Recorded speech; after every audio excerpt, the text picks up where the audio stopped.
Let us start learning graphs. और graphs की learning आसान हो इसके लिए मैं शुरुआत करूँगा स्ट्रेट लाइन ग्राफ्स के ज़रिए। और स्ट्रेट लाइन ग्राफ्स के ज़रिए भी शुरुआत आसान हो तो मैं कुछ कंपैरिजन करके ये चीज़ आपको समझाना चाहूँगा। मैं 3 स्ट्रेट लाइन ग्राफ लूँगा between the dependent variable y and independent variable x। ध्यान रहे, डिपेंडेंट वेरिएबल और इंडिपेंडेंट वेरिएबल कुछ भी हो सकते हैं। जैसे काइनेमेटिक्स में डिपेंडेंट वेरिएबल y के बजाय होएगी वेलोसिटी और x के बजाय होगा टाइम, तो उसको हम वी ग्राफ कहेंगे। इस प्रकार तो 3 ग्राफ मैं ड्रा करता हूँ। एक तो ग्राफ मैंने ये ड्रा किया, एक ग्राफ और ड्रा करता हूँ मैं। Suppose the graph is this. और एक ग्राफ और ड्रा करूँ मैं, एक ग्राफ मैंने और भी ड्रा कर दिया। तीनों ग्राफों को कंपेयर करके मैं कुछ चीज़ें बताऊंगा आपको। One graph is this. तो ये 3 जो ग्राफ हैं, इस ग्राफ को मैं ग्राफ P बोल देता हूँ, इसको Q बोल देता हूँ, इसको R बोल देता हूँ। ग्राफ P, ग्राफ Q और ग्राफ R तीनों का कंपैरिजन ठीक से कर सकूँ तो मैंने x के बराबर बराबर चेंजेस, यहाँ पर x की वैल्यू 0 है, सपोज ये x की वैल्यू a है। और x की बराबर बराबर चेंज यानी x के बराबर बराबर intervals delta x is equal to a में y में कितना कितना चेंज होता है, इसके ज़रिए मैं कुछ कंपैरिजन करवाऊँगा। सपोज यहाँ पर y की वैल्यू 0 है, ये y की वैल्यू सपोज b है, ये y की वैल्यू 2b है, ये y की वैल्यू 3b है। तो देखें ज़रा, पहले तो एक बार देखते हैं।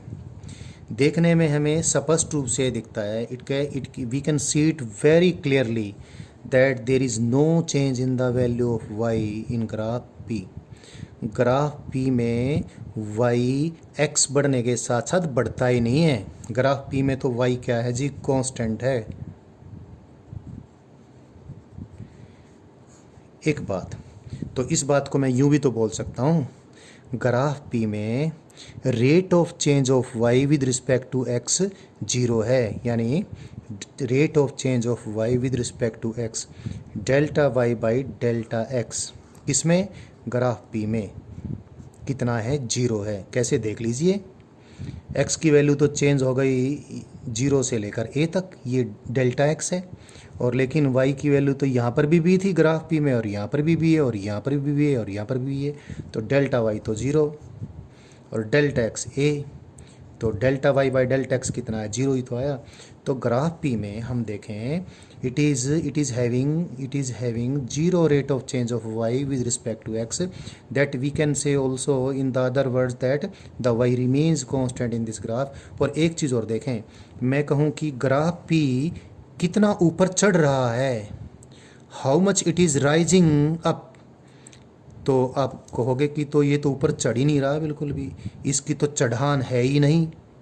चढ़ान एक शब्द मैंने अभी इस्तेमाल किया है, चढ़ान, जो हमारा अपनी लैंग्वेज का वर्ड है। और चढ़ान वर्ड को इंग्लिश में हम बहुत सारे वर्ड्स हैं, स्टीपनेस भी बोल सकते हैं, स्टीपनेस, या इसको अपहिल स्लोप भी बोल सकते हैं, क्योंकि slope word down hill slope के लिए भी यूज़ हो सकता है, अप हिल स्लोप के लिए भी यूज़ हो सकता है। तो चलो मैं इसको लिए, वैसे जो मैंने वर्ड यूज़ करना है वो तो स्लोप ही करना है, बट समझाने के लिए शुरू में मैं अप हिल स्लोप बोल देता हूँ। तो ग्राफ P में आप एक चीज़ और देख लें। एक चीज़ तो आपने देखी कि rate of change of y graph P में विद रिस्पेक्ट टू x 0 है, और ग्राफ P की चढ़ान यानी ग्राफ P का स्लोप भी 0 है। ग्राफ Q को भी देख लें और ग्राफ R को भी देख लें। एक बार तो दोनों को देख ही लें। देखने से ही हमें दिख रहा है कि ग्राफ Q की चढ़ान तो ऐसे है और ग्राफ R की चढ़ान ऐसे है। That is steepness of R is much greater than the steepness of Q। देखने से ही पता चल रहा है। तो देखने से हम कह सकते हैं steepness of the graph R और uphill slope of graph R is greater than the uphill slope of graph Q। अब कुछ कैलकुलेशंस भी करके देख लें। कैलकुलेशंस क्या कहती हैं? हाँ, एक चीज़ और, कैलकुलेशन करने से पहले ही भी एक बार सोच लें, जैसे ही कोई ग्राफ अगर तेज़ी से यानी फास्टली राइज होगा, फास्टली राइज होने का मतलब उसकी स्टीपनेस अगर ज़्यादा होगी, तो इसका मायना यानी उसका अप हिल स्लोप ज़्यादा होगा, यानी उसकी चढ़ान ज़्यादा होगी। तो हम यहाँ पर देखने से एक अंदाज़ा तो वैसे ही लगता है, इसका मायना ये होगा कि स्टीपनेस ऑफ ग्राफ ज़्यादा होने का मतलब उसमें y की वैल्यू x बढ़ने के साथ साथ तेज़ी से बदल रही है। और स्टीपनेस यदि कम है, जैसे क्यू और आर का कंपैरिजन से पता चलता है, तो देखने से ही पता चलता है कि अगर स्टीपनेस यानी स्लोप, अपहिल स्लोप अगर कम है तो इसका मायना y की वैल्यू x बढ़ने के साथ साथ तेज़ी से नहीं बढ़ रही है।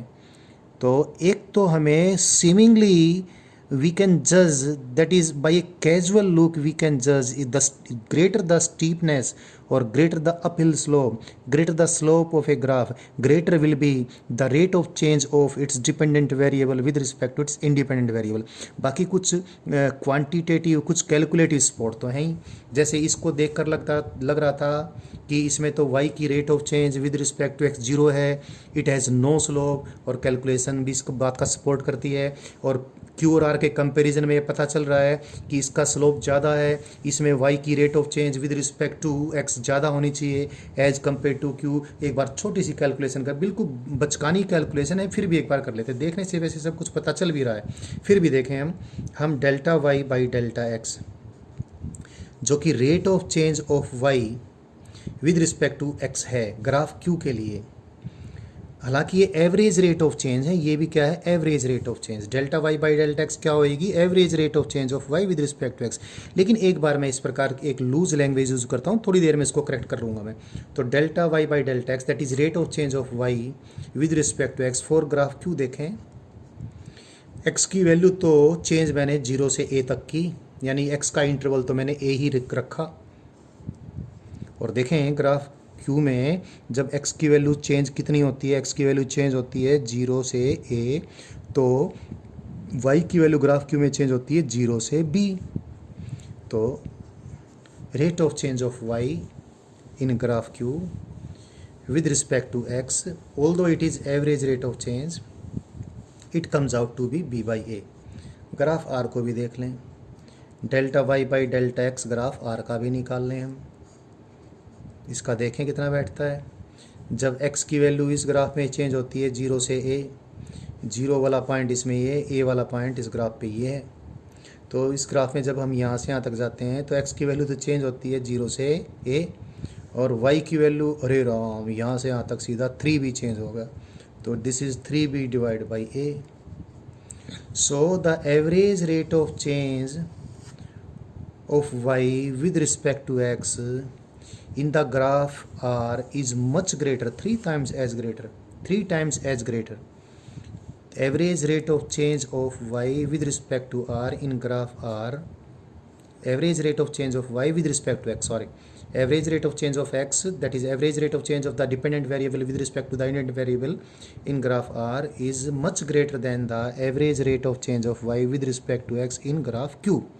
तो जो हमें देखने से ही लग रहा था, more the steepness of a graph is, more should be its rate of change of its dependent variable with respect to its independent variable। जो देखने से लग रहा था, कैलकुलेशन भी उस बात का सपोर्ट कर रही है। तो क्यों न हम इस कैलकुलेटिव जो सपोर्ट हमें मिली है और जो देखने से भी बात हमें लग ही रही थी, उसको हम क्यों न ये मेजरमेंट के ज़रिए यानी कैलकुलेशन के ज़रिए जो हमें बात पता चल रही है, उसी को हम ग्राफ की स्टीपनेस का, ग्राफ के स्लोप का क्वांटिटेटिव मेजर ले लें। तो अभी हम फिर ये करने वाले हैं, स्लोप ऑफ ए ग्राफ जो हमें वैसे ही लगता था उसको अब हमने क्वांटिटेटिवली डिफाइन कर लिया। स्लोप ऑफ ए ग्राफ, जब भी ग्राफ के स्लोप के बारे में कुछ आपको संशय हो, कुछ दिक्कत हो, तो आप अपनी मदर टंग को यूज़ कर लें, अपनी भाषा में उसको बोल लें या अपनी भाषा में उसको सोच लें। और आपकी भाषा में स्लोप के लिए वर्ड है चढ़ान, तो चढ़ान सोचते ही आपको पता चलना शुरू हो जाएगा। तो स्लोप ऑफ ए ग्राफ को हम क्वांटिटेटिवली डिफाइन कर लिए, क्या, change in its dependent variable, change in its y माने dependent variable, divide by change in its x, x बोले तो इंडिपेंडेंट वेरिएबल, और फिर क्या, rate of change of y with respect to x. तो slope of a graph finds a quantitative measure in terms of rate of change of its y with respect to its r. Now you can easily judge why I have started using straight line graphs, क्योंकि straight line graph में graph जो straight line है, और straight line की खास बात है कि स्ट्रेट लाइन होती है, यानी स्ट्रेट लाइन एकदम से मुड़ती नहीं है। Straight line doesn't curve up, straight line doesn't curve down, तो वो जैसी है वैसी ही उसकी चढ़ान बनी रहेगी, यानी स्ट्रेट लाइन का स्लोप, स्ट्रेट लाइन की स्टीपनेस कांस्टेंट रहती है। और जब कोई फिजिकल क्वांटिटी कांस्टेंट रेट से चेंज हो, यानी एवरेज रेट ऑफ चेंज अलग अलग इंटरवल्स में अगर अलग अलग होती है, rate of change of y with respect to x अगर अलग अलग होती है, तो ही हम इंस्टेंटेनियस रेट ऑफ चेंज निकालने के लिए delta x tends to zero करते हैं। यानी d y by d x, that is instantaneous rate of change of y with respect to x, average rate of change of y with respect to x से अलग सिर्फ तभी होती है जब अलग अलग जगह पे रेट ऑफ चेंज अलग अलग हो। अब स्ट्रेट लाइन ग्राफ में तो rate of change of y with respect to x लगातार कांस्टेंट है, क्योंकि रेट ऑफ चेंज ने सीधे सीधे किसको बताया है, चढ़ान को, स्लोप को, अपहिल स्लोप को। और स्ट्रेट लाइन का स्लोप लगातार कांस्टेंट रहेगा, एकदम से मुड़ेगी नहीं, मुड़ जाएगी तो स्ट्रेट लाइन ही रहेगी। तो क्योंकि स्ट्रेट लाइन का स्लोप लगातार कांस्टेंट रहता है, तो स्ट्रेट लाइन ग्राफ का एवरेज स्लोप और इंस्टेंटेनियस स्लोप बराबर रहता है। इसलिए जब हम स्ट्रेट लाइन ग्राफ की बात करते हैं तो delta y by delta x, जो कि हमें मालूम है average rate of change of y with respect to x है, उसको हम rate of change of y with respect to x कह देते हैं। तो जो मैंने स्ट्रेट लाइन ग्राफ के जरिए बात शुरू की, अब ये आसान बात आगे यूज करने वाला हूँ मैं।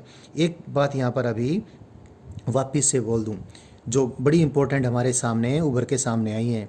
अगर किसी डिपेंडेंट वेरिएबल और उसके इंडिपेंडेंट वेरिएबल के बीच कोई स्ट्रेट लाइन ग्राफ है, तो उस स्ट्रेट लाइन ग्राफ का स्लोप, यानी उस स्ट्रेट लाइन ग्राफ की चढ़ान सीधे सीधे हमें क्या बताएगी, उस डिपेंडेंट वेरिएबल के इंडिपेंडेंट वेरिएबल पे रेट ऑफ चेंज बताएगी। यानी ग्राफ का स्लोप हमें क्या बताने वाला है, rate of change of y with respect to x बताने वाला है।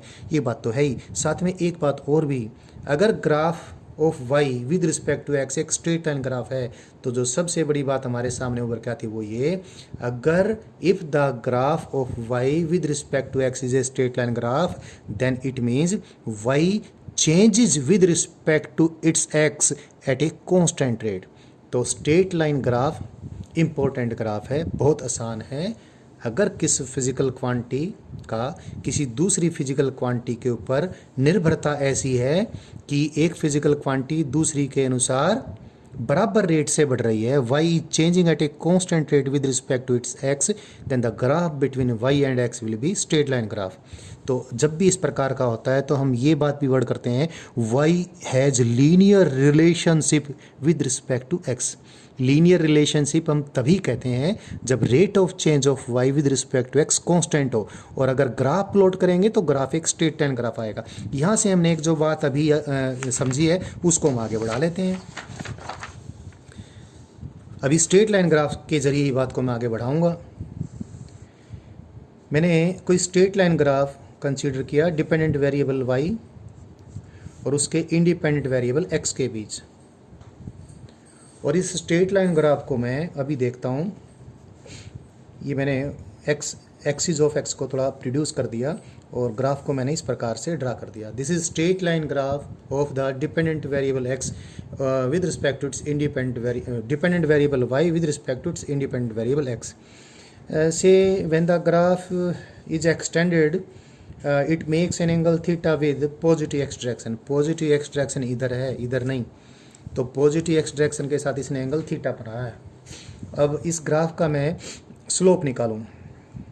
When the graph will be A straight line graph I won't bother whether I speak average slope or instantaneous slope because the slope is same everywhere. That's why instead of differentiating between instantaneous and average, I will simply call it slope. क्योंकि straight line का slope सब जगह एक समान रहना है, तो अक्षणिक slope और एवरेज स्लोप बराबर होंगे। तो इस स्ट्रेट लाइन का मैं स्लोप निकालूँ जी, कैसे निकालूंगा? यहाँ से यहाँ तक y में चेंज, ये y में चेंज है डेल्टा y, और यहाँ से यहाँ तक x में चेंज कितना है? Delta x। तो जैसे स्लोप को अभी क्वांटिटेटिवली डिफाइन किया, slope is equal to change in the y divided by change in the x, because the graph is straight line graph and slope is same everywhere as I told you just now also. So ये delta y by delta x करने से ही अक्षणिक slope भी और average slope भी आ जाएगा। तो ये कर दिया मैंने। But you see this is the straight line को अगर आप देखें तो ये एंगल थीटा है, ये एंगल भी थीटा होगा, और ये थीटा होगा। तो आप ये देखें delta y by delta x तो टेंजेंट थीटा होगा।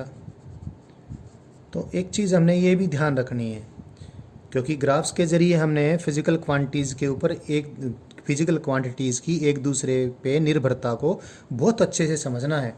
तो जब भी स्ट्रेट लाइन ग्राफ आएगा, और स्लोप बड़ी इंपॉर्टेंट बात है, because slope tells us how does the dependent variable changes with respect to its independent variable.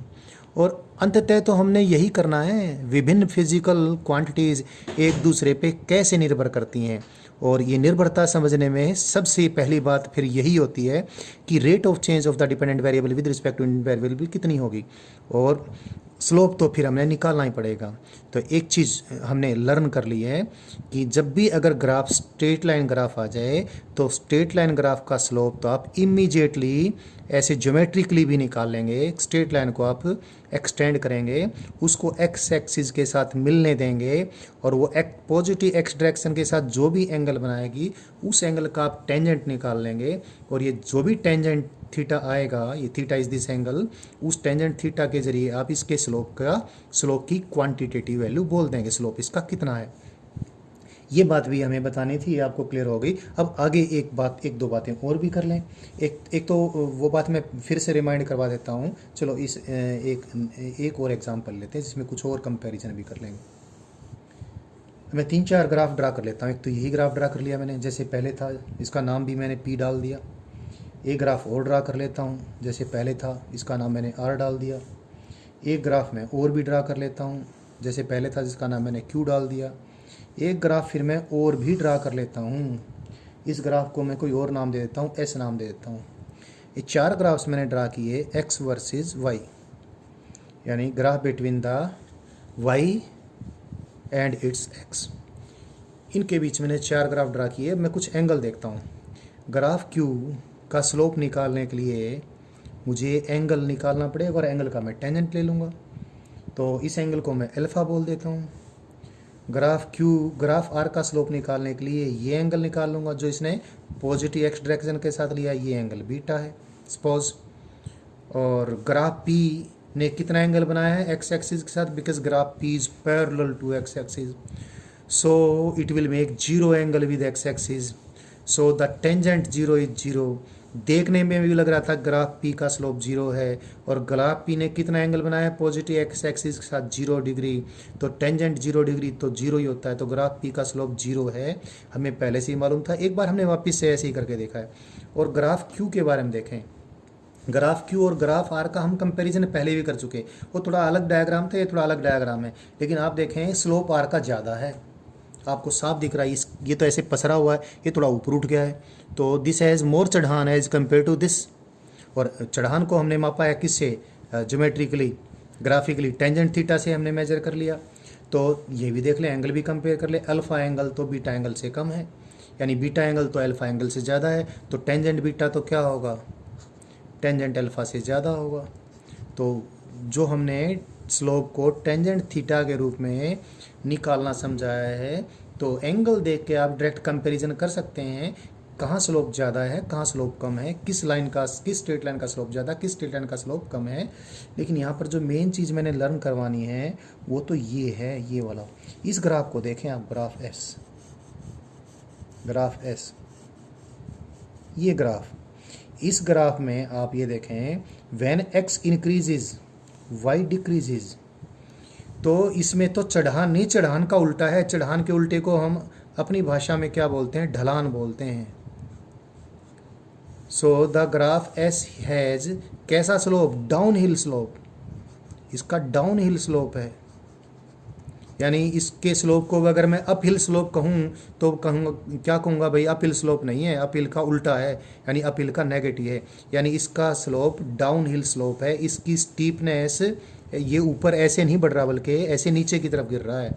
तो जब भी ऐसा ग्राफ हो जिसमें y की वैल्यू x की वैल्यू बढ़ने के साथ साथ डिक्रीज हो, तो उसका स्लोप, क्योंकि डाउन हिल स्लोप है, x की पॉजिटिव चेंज के प्रति y के चेंज नेगेटिव होंगे, तो ऐसे ग्राफ के स्लोप को हम नेगेटिव स्लोप कहेंगे।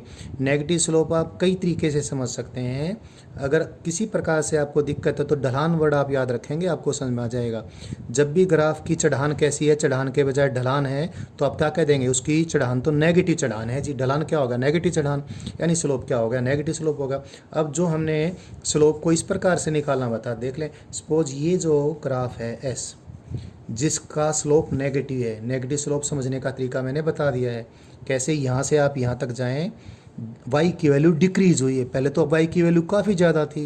सपोज ये y की वैल्यू कितनी थी? 3b, और ये y की वैल्यू कितनी है? 0।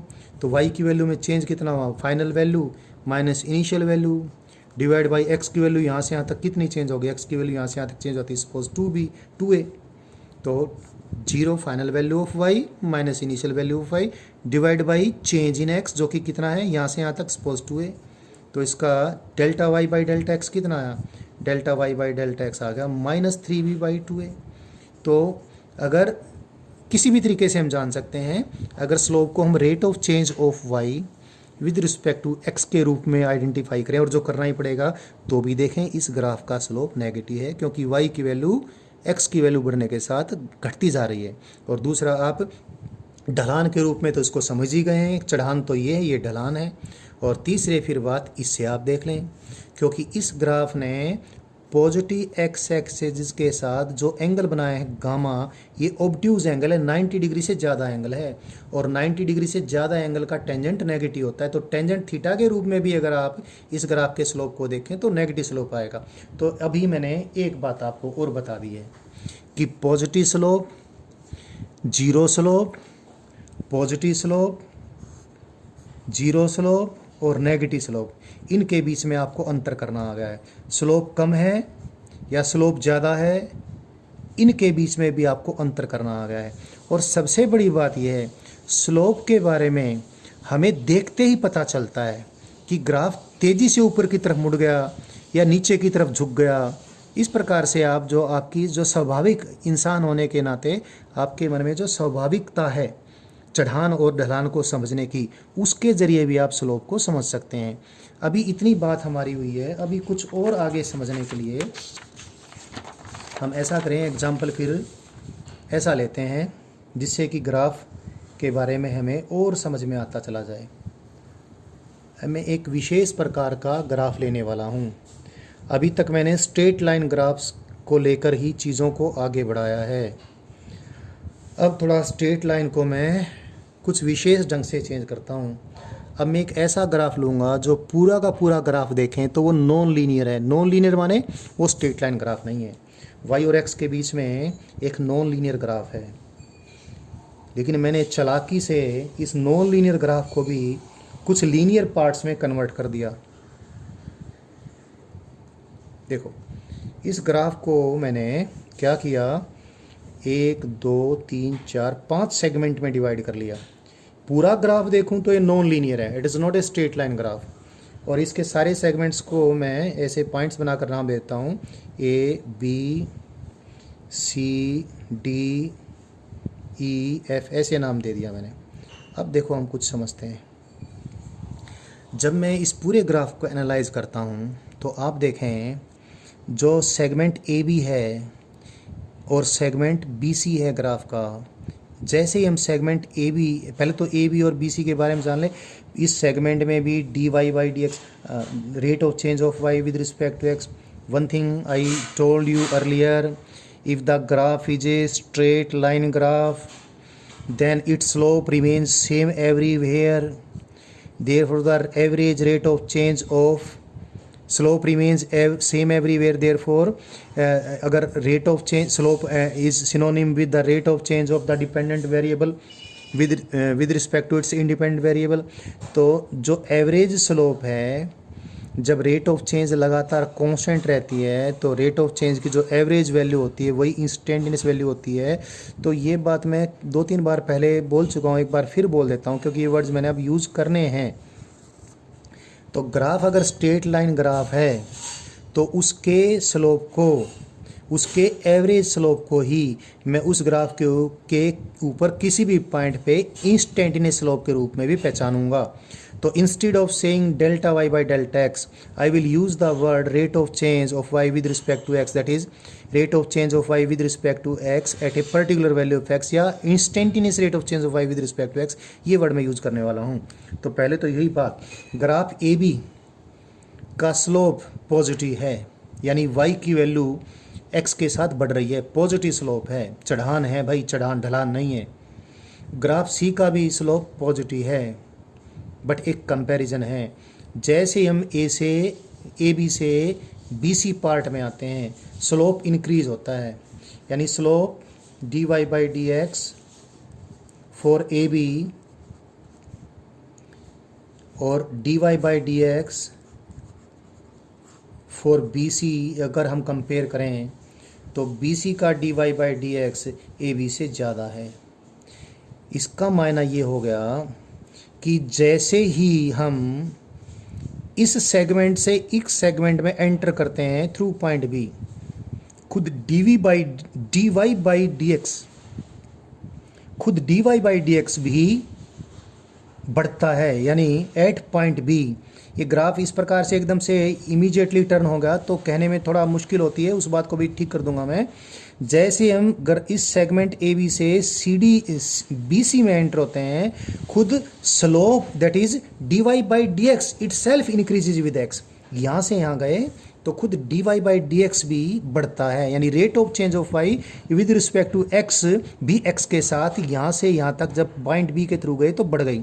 तो ये बात कहना थोड़ा कठिन था और इस कठिनाई में से मेन चीज़ मैंने निकालनी, यानी अगर ये पार्ट ऐसे होता मेरे पास, अगर ये पार्ट ऐसे होता, ऐसे होता, ऐसे, ये पॉइंट है ए और ये पॉइंट है सी और बी यहाँ पर होता, तो मैं क्या होता, जैसे ही मैं देखो यहाँ आप इसको देखें, ये लगातार इसकी चढ़ान बढ़ती जा रही है, इसका स्लोप लगातार बढ़ता जा रहा है। अगर ये ए से लेकर सी तक ग्राफ y और x के बीच में ऐसा होता तो इसको देखते ही हम कह सकते हैं कि when we move from A to C through point B then number 1 तो d y by d x ये तो पॉजिटिव है ही है, ये तो पॉजिटिव है ही है, but d y by d x itself is increasing.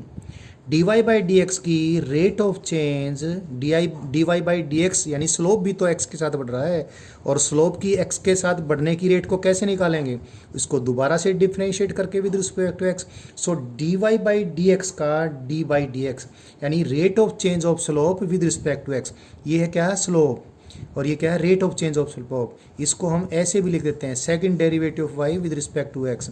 So you can see that had this graph, ये दो सेगमेंट के बनने के बजाय इस प्रकार कंटिन्यूस कर्व होती तो हम देखते ही क्या बोलते हैं, ए से लेकर सी तक d y by d x तो पॉजिटिव है ही है, but d square y by d x square भी पॉजिटिव है, कारण स्लोप भी खुद एक्स बढ़ने के साथ बढ़ रहा है।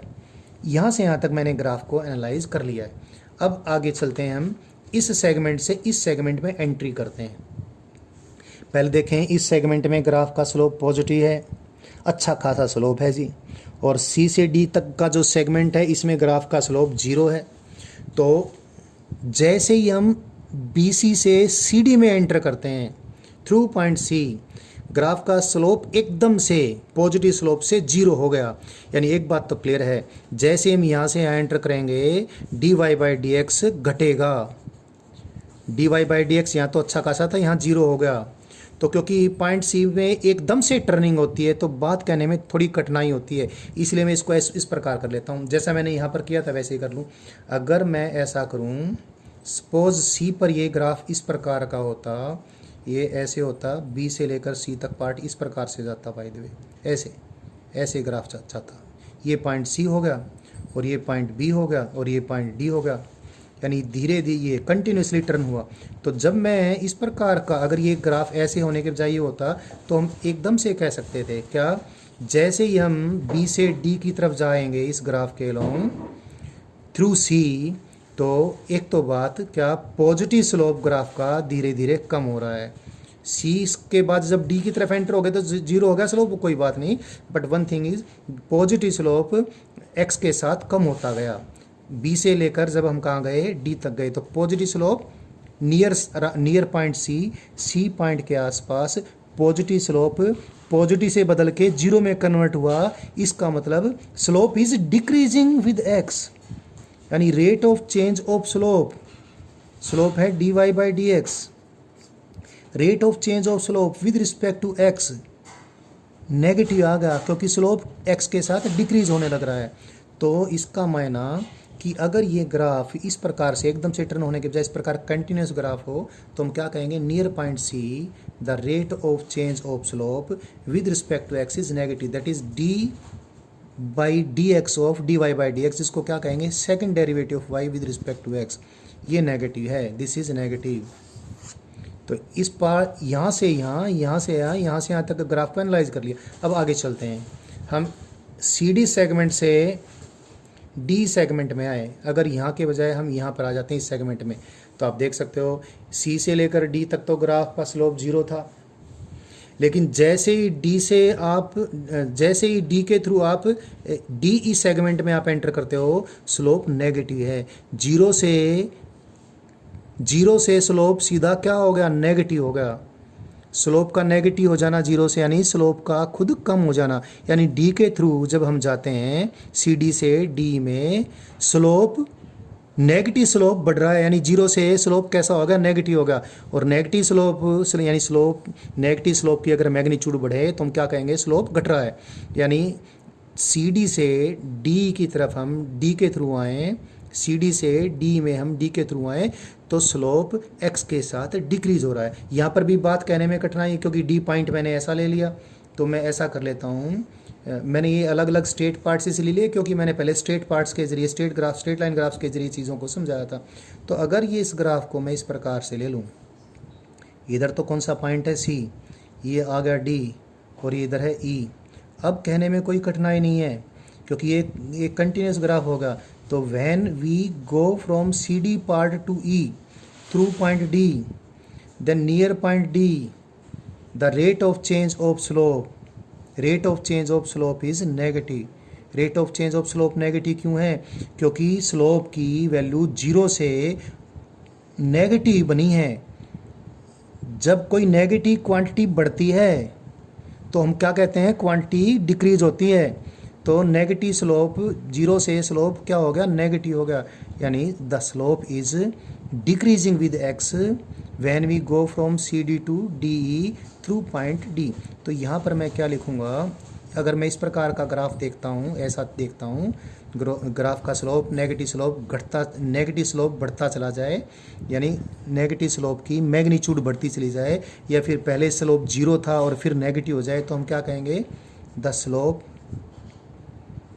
itself is decreasing with x, यानी d square y by d x square is negative. तो यहाँ से यहाँ तक ये तो मैंने इसके लिए ये ग्रेटर देन था, कहाँ से कहाँ तक, हाँ ठीक, ये भी नेगेटिव था, ठीक, ये मैंने एक्सप्लेन कर दिया आपको, ठीक।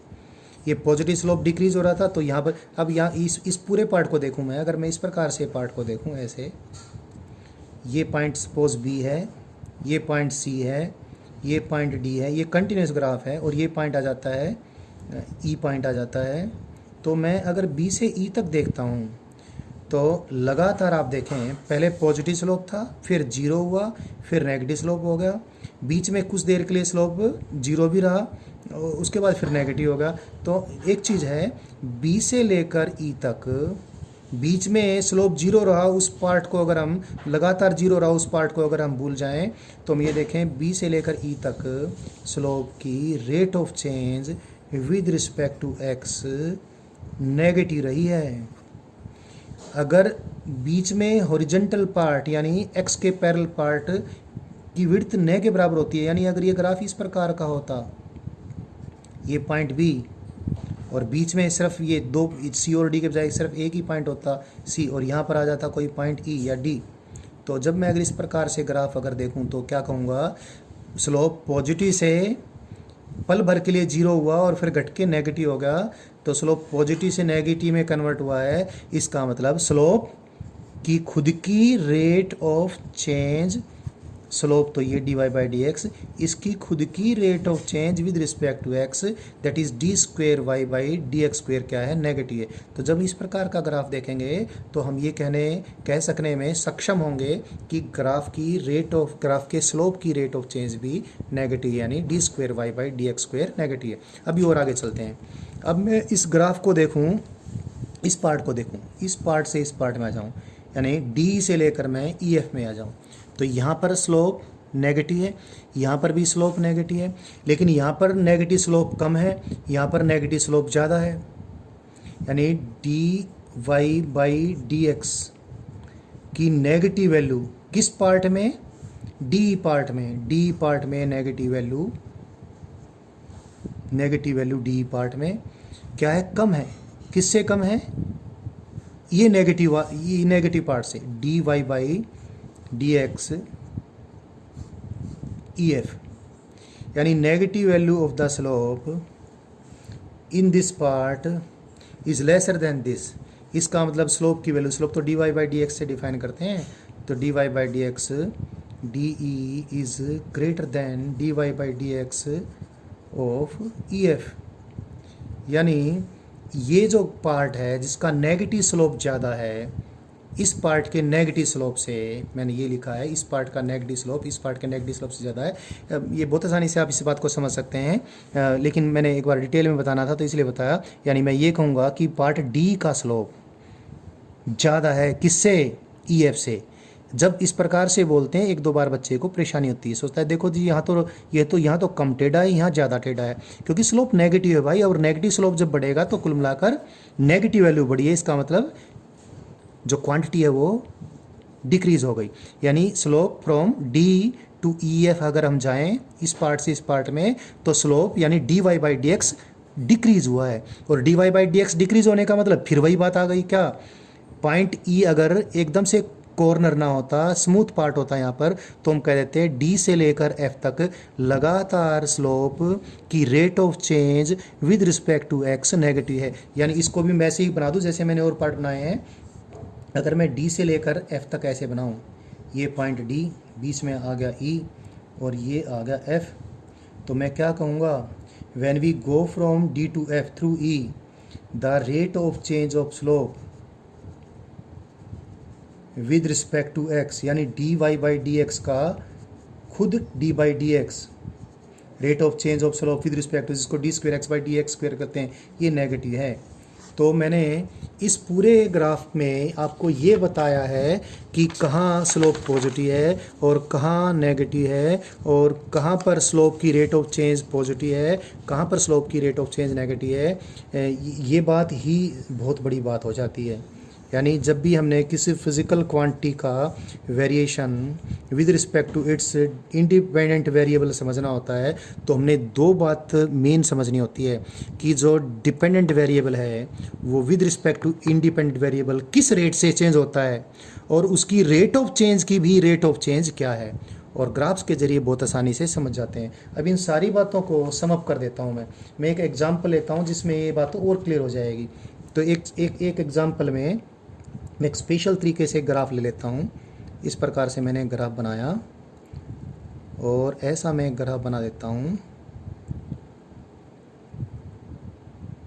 और ऐसा इस प्रकार से, और चीज़ें हमें क्लियर हो जाएंगी। और समझाने के लिए मैं इस ग्राफ के ऊपर कुछ पॉइंट्स लगा देता हूँ, पॉइंट ए और मैं फिर ये पर कोई पॉइंट बना देता हूँ इस पर पॉइंट बी, और ये कोई पॉइंट बना देता हूँ इस पर सी, ये पॉइंट बना देता हूँ इस पर कोई डी, और फिर ये कोई पॉइंट बनाऊँ मैं इस पर ई, और फिर ये कोई पॉइंट बना दूँ इस पर एफ, ये कोई पॉइंट बनाता हूँ मैं जी। अब देखें ज़रा ए से बी तक चेक कीजिए। आप ए से बी तक लगातार पॉजिटिव स्लोप है और पॉजिटिव स्लोप बढ़ रहा है, यानी इस पार्ट के लिए d y by d x भी पॉजिटिव है और d square y by d x square भी पॉजिटिव है। Rate of change of y भी पता चल गई और खुद वाई की रेट ऑफ चेंज कितनी तेज़ी से एक्स के साथ बढ़ रही है ये भी पता चल गई। हमें सारा कुछ पता करने के लिए फिर कैलकुलेशंस करनी पड़ेंगी। Y as a function of x मालूम होगा तो ये डिफरेंशियल्स भी आसानी से निकल जाएंगे। एक बार रेट ऑफ चेंज भी निकल जाएगी, दोबारा भी निकल जाएगी। अब आगे चलते हैं, बी से लेकर सी तक बता चुका हूँ पहले मैं अलग अलग पार्ट्स में। स्ट्रेट लाइन ग्राफ लेकर उसको हमने मोड़ मोड़ के स्मूथ कर्व बनाकर बातों को समझाया है। अब हम जैसे ही बी से सी तक जाएँ, आप देख सकते हैं कि है तो स्लोप पॉजिटिव, बी से लेकर सी तक स्लोप पॉजिटिव है जी, स्लोप तो पॉजिटिव है, लेकिन स्लोप की वैल्यू घटती जा रही है। इसका मतलब d square y by d x square ये नेगेटिव है। बी से लेकर सी तक ये बड़ी बात है। लेकिन अब सी पर देखें, सी पर अगर आप स्लोप देखें तो सी पर अगर देखो कोई अगर ग्राफ स्ट्रेट लाइन ग्राफ है, एक चीज़ आपको क्लियर कर दें, अगर कोई ग्राफ स्ट्रेट लाइन ग्राफ है तो उसका तो स्लोप सब जगह एक समान है। तो d y by d x ही delta y by delta x है, या delta y by delta x ही d y by d x है। अगर कोई ग्राफ कर्व्ड है, if the graph is not a straight line graph, इस प्रकार से कोई ग्राफ है तो उस ग्राफ को हम दुनिया भर के स्ट्रेट लाइन पार्ट्स में डिवाइड कर लें। जैसे मैंने आपको ये बताया, एक ग्राफ ऐसे था, एक ग्राफ ऐसे था, इसका स्लोप अलग था, इसका स्लोप अलग था। इसका स्लोप डिटरमाइन किया इसके डेल्टा एक्स ने, delta y by delta x ने। इसका स्लोप डिटरमाइन किया इसके डेल्टा एक्स और इसके डेल्टा वाई ने, delta y by delta x, delta y by delta x. तो स्ट्रेट लाइन का तो स्लोप हम क्या निकाल लेंगे, आसानी से निकाल लेंगे। लेकिन अगर ग्राफ इस प्रकार से दो सेगमेंट में होने के बजाय, मैं इस बात को पे वापस आऊँगा, लेकिन एक चीज़ मैं मिस कर गया, उसको अभी कंप्लीट कर देता हूँ। ग्राफ्स अगर स्ट्रेट सेगमेंट्स में होने के बजाय अगर कोई ग्राफ स्मूथ कर्व है लाइक दिस, तो स्मूथ कर्व को हम कैसे कंसीडर कर सकते हैं भाई? इसको ऐसे कंसीडर कर लें जैसे इसमें दो ही सेगमेंट थे ना, एक सेगमेंट ही एक सेगमेंट है, इसमें मैं दुनिया भर के सेगमेंट कंसीडर कर लूँ, infinitely large number of segment में इस पूरे ग्राफ को डिवाइड कर लूँ और प्रत्येक सेगमेंट का डेल्टा एक्स कितना हो, इनफाइनाइटली स्मॉल हो। यानी आई कन्वर्ट दिस, ये जो स्मूथ कर्व है ग्राफ, ये स्मूथ ग्राफ है या स्मूथ कर्व है और ये स्ट्रेट लाइन सेगमेंट्स का नहीं बना हुआ तो कोई बात नहीं, इसको मैं बहुत छोटे छोटे स्ट्रेट लाइन सेगमेंट्स में कन्वर्ट करके तो समझ सकता हूँ। और प्रत्येक स्ट्रेट लाइन सेगमेंट का डेल्टा एक्स कितना हो जाएगा, जीरो हो जाएगा। तो यहाँ पर एक स्ट्रेट लाइन सेगमेंट कंसीडर करूँ मैं, उस स्ट्रेट लाइन सेगमेंट का डेल्टा एक्स कितना होगा, डेल्टा एक्स तो लगभग जीरो हो जाएगा इसका, delta x will tend to zero. तो यहाँ पर इस जो स्ट्रेट लाइन सेगमेंट में अगर ड्रा करूँ तो अगर इसको ड्रा करके एक्सटेंड कर दूँ तो क्या बन जाएगा, ये तो ग्राफ का टेंजेंशियल लाइन बन जाएगी। तो ये जो टेंजेंशियल लाइन होगी, इस टेंजेंशियल लाइन का स्लोप कितना होगा, वैसे मैथमेटिकली देखें यहाँ पर जो डेल्टा वाई आएगा किसके corresponding, delta x tend to zero के कोरस्पॉन्डिंग। लिमिट निकाल लूँ, limit delta x tend to zero of delta y by delta x, इसी को तो हमने differentiation of y with respect to x कहा है। तो अगर कोई ग्राफ स्मूथ ग्राफ है तो उसका किसी जगह पर स्लोप कैसे निकालें, हम उस जगह पर एक इनफाइनाइटली स्मॉल विड्थ की स्ट्रेट लाइन ड्रा करें, यानी एक ऐसा स्ट्रेट लाइन सेगमेंट ड्रा करें जिसकी विड्थ डेल्टा एक्स कितनी हो, टेंड्स टू जीरो हो। तो स्ट्रेट लाइन सेगमेंट तो बहुत छोटा सा होगा, लेकिन उसको अगर एक्सटेंड कर दें तो क्या बन जाएगा, टेंजेंशियल टू द ग्राफ बन जाएगा। तो कहने का अभिप्राय हुआ, अगर कोई स्मूथ ग्राफ है उसके किसी एक पॉइंट के ऊपर अगर मुझे स्लोप निकालना है तो दो तरीके हैं। एक तो तरीका ये मैथमेटिकल है ही, वहाँ पर जो भी y की value with respect to x function के रूप में दे रखी है, y इज एफ एक्स, इसको डिफ्रेंशिएट कर दूंगा, d y by d x आ जाएगा, और x की वैल्यू जो यहाँ पर इस डिफ्रेंशिएशन में पुट कर दूंगा तो d y by d x आ जाएगा, और वही यहाँ पर क्या होगा, इंस्टेंटेनियस स्लोप होगा। लेकिन अगर मैं इसको ज्योमेट्रिकली निकालना चाहूँ तो कैसे निकालूंगा, ग्राफ के ऊपर यहीं पर मैं टेंजेंशियल लाइन ड्रा करूँगा, और वो tangential line positive x axis का जितना भी एंगल बनाएगी, और इसी एंगल का क्या ले लूँगा मैं, टेंजेंट थीटा ले लूँगा। तो if the graph is not a straight line graph, I repeat, if the graph is not a straight line graph, तो स्ट्रेट लाइन ग्राफ नहीं है तो अलग अलग जगह पर इसका स्लोप अलग अलग होगा। इस जगह पर स्लोप कैसे निकालेंगे, यहाँ पर टेंजेंशियल लाइन खींच देंगे। इस जगह पर स्लोप कैसे निकालेंगे, यहाँ पर टेंजेंशियल लाइन खींच देंगे। इस जगह पर स्लोप कैसे निकालेंगे, यहाँ पर टेंजेंशियल लाइन खींच देंगे। तो पूरे ग्राफ को आप वैसे भी विजुअलाइज कर सकते हो, अलग अलग जगह पर टेंजेंट खींचें और टेंजेंट की चढ़ान यानी चढ़ान या ढलान आप देख ही सकते हैं।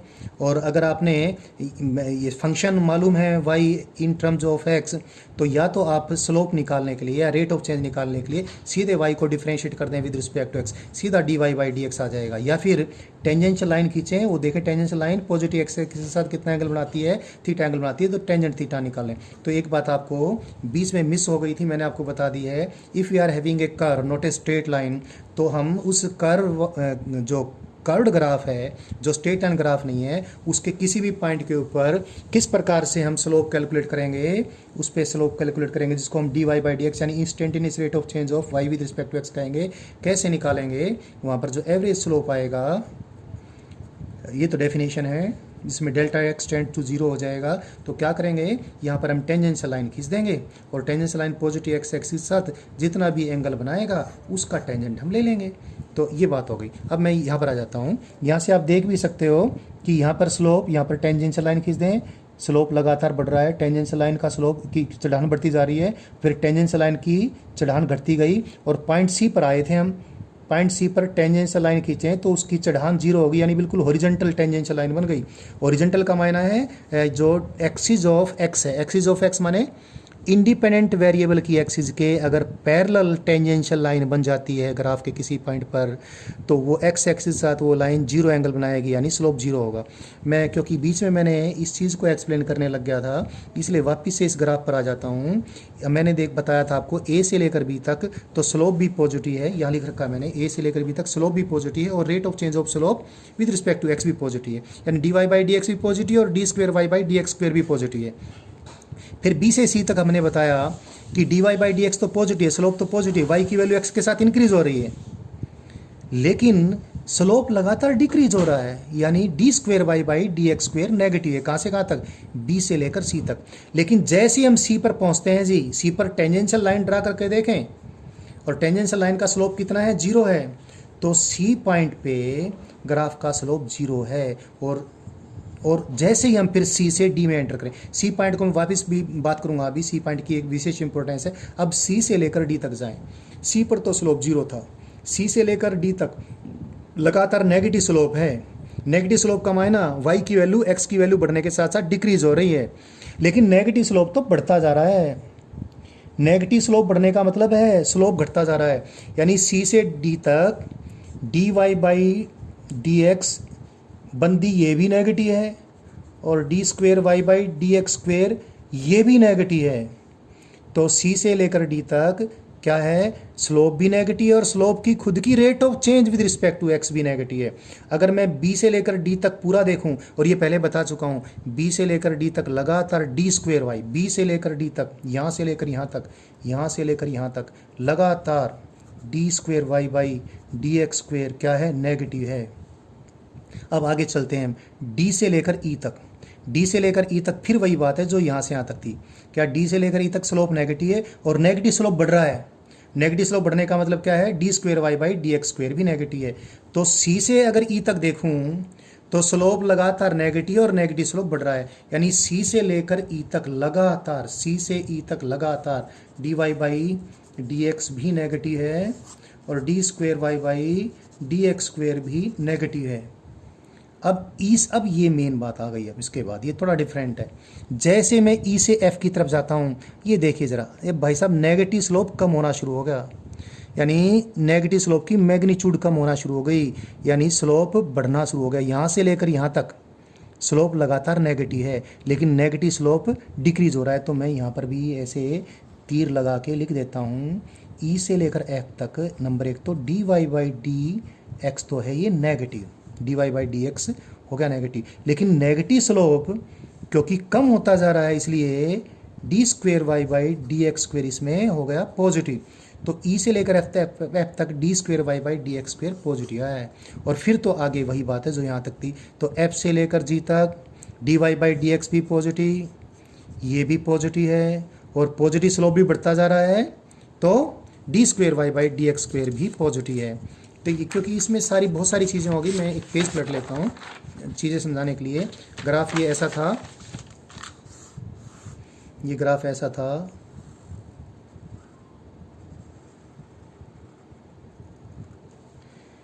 मेन कंसीडरेशन का ये पॉइंट है, एक तो ये पार्ट और एक ये पार्ट। आप ग्राफ को देखें, ग्राफ को देखने से ही पता चल रहा कि पॉइंट सी और ये पॉइंट है एफ, पॉइंट सी पे वाई की वैल्यू अड़ोस पड़ोस की वाई की वैल्यूज़ के कंपैरिजन में मैक्सिमम है। ऐसे मैक्सिमम वैल्यूज़ को हम लोकल मैक्सिमा बोलते हैं। तो ग्राफ सी पर वाई की वैल्यू अड़ोस पड़ोस के कंपैरिजन में मैक्सिमम है, तो सी को क्या कहेंगे, सी को कहेंगे लोकल मैक्सिमम। ऐसे ही पॉइंट एफ पर आप देखें, पॉइंट एफ पर वाई की वैल्यू अड़ोस पड़ोस की, क्योंकि ग्राफ और भी आगे पीछे हो सकता है, कहीं और भी इससे भी कम वैल्यू आ जाए, या फिर कहीं ग्राफ इधर बढ़ के जितनी वाई की वैल्यू यहाँ पर उससे और भी ज़्यादा कहीं हो सकती है। इसलिए सी को लोकल मैक्सिमम, एफ को लोकल मिनिमम कहूँगा। तो एक तो मैक्सिमम पे आप देखें d y by d x it is zero, minimum पे भी देखें d y by d x it is zero. लेकिन यहाँ से यहाँ तक मैंने खूब अच्छे से आपको बताया, क्योंकि पॉजिटिव स्लोप लगातार डिक्रीज हुआ पहले, फिर नेगेटिव स्लोप लगातार बढ़ा, यानी लगातार d square y by d x square क्या था, ये नेगेटिव था। यहाँ पर देखो, अभी यहाँ पर स्लोप नेगेटिव था, यहाँ पर स्लोप पॉजिटिव था, यहाँ पर नेगेटिव स्लोप डिक्रीज होता गया, यहाँ पर पॉजिटिव स्लोप बढ़ता गया। तो इसमें पूरा क्या था, d square y by d x square positive था। तो ग्राफ्स के एनालिसिस में सारी पॉइंट में लास्ट बात ये बचती थी कि ग्राफ को देखकर एनालाइज करके आप ये भी बता सकेंगे कि कहाँ मैक्सिमम है कहाँ मिनिमम है। ग्राफ को देखकर तो आपको पता वैसे भी चल जाएगा, लेकिन अगर y as a function of x दे रखा हो और ग्राफ हमने प्लॉट भी नहीं कर रखा हो, और हम इस फंक्शन को देखकर और कुछ कैलकुलेशंस करके ये बताना चाहें इस फंक्शन में वाई की वैल्यू कहाँ पर मैक्सिमम होगी, कहाँ पर मिनिमम होगी, और मैक्सिमम वैल्यू कितनी होगी, मिनिमम कितनी होगी, तो रूल हमारे सामने है। हम क्या करेंगे, वाई को डिफ्रेंशिएट कर देंगे विद रिस्पेक्ट टू एक्स और उसको फिर जीरो पुट कर देंगे। तो इससे दो बात हो सकती हैं, d y by d x यानी स्लोप ऑफ द ग्राफ तो मिनिमम पर भी जीरो होता है और मैक्सिमम पर भी जीरो होता है। तो d y by d zero होगी तो मैक्सिमम भी आ सकता है या मिनिमम भी आ सकता है, यानी d y by d x is equal to zero put करने से एक्स की जो भी वैल्यूज आएंगी, एक्स की उन वैल्यूज़ के ऊपर वाई की वैल्यू मैक्सिमम भी हो सकती है, मिनिमम भी हो सकती है। तो हम क्या करेंगे, हम दोबारा से फिर डिफ्रेंशिएट कर देंगे। जो भी हमने वाई की वैल्यू को with respect to x differentiate करके d y by d x निकाला था, उस d y by d x को दोबारा से हम डिफ्रेंशिएट करेंगे, यानी d square y by d x square निकालेंगे।